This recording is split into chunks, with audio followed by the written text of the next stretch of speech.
Niyə bəzi uşaqlar qucaqlamağı daha çox sevir, bəziləri isə bundan qaçır? Niyə bəzi uşaqlar dayanmadan qaçır, hərəkət edir, digərləri isə daha çox səssiz və hərəkətsiz mühiti seçir?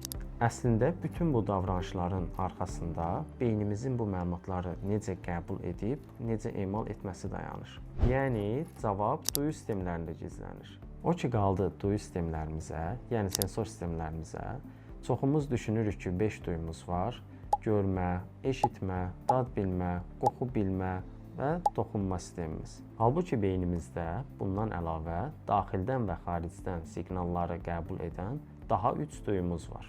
Bunlar vestibulyar, proprioseptiv və interoreseptiv sistemlərdir. Vestibulyar sistem tarazlıq, koordinasiya bacarıqları və bizim hərəkətlərimizi təmin edir. Proprioseptiv sistem əzələ və bağlarımızdan, interoreseptiv sistem isə aclıq və susuzluq kimi digər məlumatlardan bədənimizə siqnallar ötürür.